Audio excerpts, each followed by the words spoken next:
Bonjour à toutes et tous et bienvenue dans ce petit journal. Pas simple d'aborder une compétition quand la météo fait des siennes, encore moins pour les jeunes skieurs. Mais au ski club de l'Alpe d'Huez, les coachs ont trouvé la recette pour gérer le stress de leurs futurs champions. Pour tout jeune skieur de la région grenobloise, c'est une étape presque obligatoire et c'est à l'Alpe d'Huez qu'elle prend place. Cette année, 350 skieurs entre 4 et 12 ans se sont réunis pour disputer la 25e édition des Cristaux de Loisan. C'est une course qui est dans la globalité, qui est vachement complète sur à peu près toutes les disciplines, des longues courbes sur le border cross, un peu de technique et après on rentre plus dans le géant avec des rayons un peu plus courts et beaucoup plus de pentes aussi.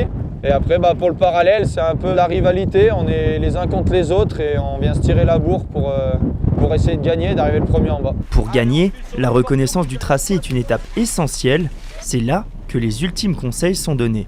Il faut vraiment mettre de l'intensité au démarrage, d'accord ? Sur la poussée de bâton, il faut être costaud. Si on gagne 5 km/h là-haut, les 5 km/h qu'on gagne là-haut, on les gagne en bas. Malgré la jeunesse des participants, ils sont une majorité à déjà cumuler plusieurs années de compétition.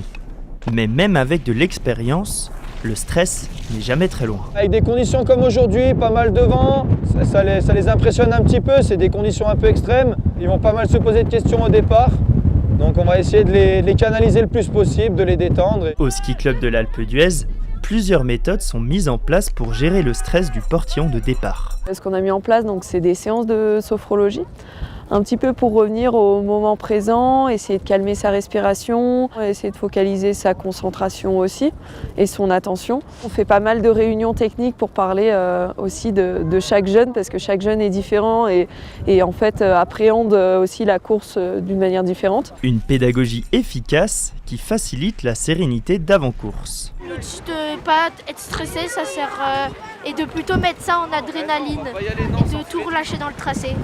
Puis quand vient l'heure du départ, certains relâchent la pression comme ils le peuvent, tandis que d'autres libèrent les chevaux sur la piste.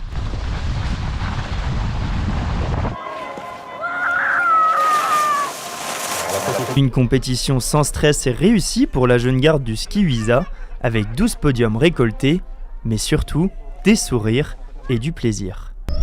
La météo n'est en revanche pas un problème pour visiter la grotte de glace de l'Alpe d'Huez. Cette galerie d'art naturel offre une expérience inédite entre glace, neige et sens du détail. Perchée au-dessus des nuages, à 2700 mètres d'altitude, se cache une galerie d'art pas tout à fait comme les autres, remplie de sculptures de neige et de glace. La grotte de glace de l'Alpe d'Huez est l'une des attractions de la station, notamment pour son mode de construction inédit. Cette grotte, elle a été créée en fin de compte grâce à des structures gonflables. Et ensuite, on appelle deux dameuses, une avec une lame pour pousser la neige, l'autre avec une fraise pour cracher de la neige sur les structures gonflables.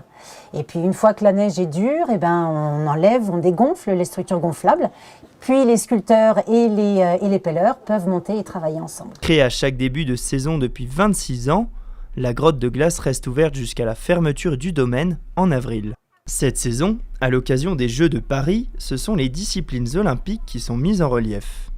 Skateboard, canoë-kayak ou encore athlétisme, de nombreux sports sont représentés à travers une trentaine de sculptures. On n'a pas tout vu, mais les premières sont très belles. Les premières qu'on a vues, là, le cavalier, c'est très très joli. Oui, très joli. Oui.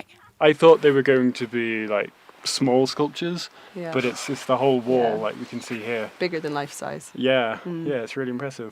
Une satisfaction qui se traduit par la fréquentation de la grotte. On a plus de monde vers la fin de la semaine, donc c'est jeudi, vendredi, ce que j'appelle une fin de semaine.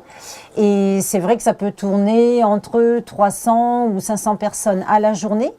Et on a plus de monde quand il fait beau que quand il neige ou quand il y a un peu de vent. Quelles que soient les conditions météo, la grotte ne dépasse pas 1 degré et renferme bien des merveilles à découvrir. Des merveilles à découvrir, la station en regorge, encore plus alors que le festival Tomorrowland Winter prend ses quartiers à l'Alpe d'Huez. Rendez-vous à partir de samedi pour en prendre plein les yeux et les oreilles. Quant à moi, je vous dis à bientôt pour un prochain numéro.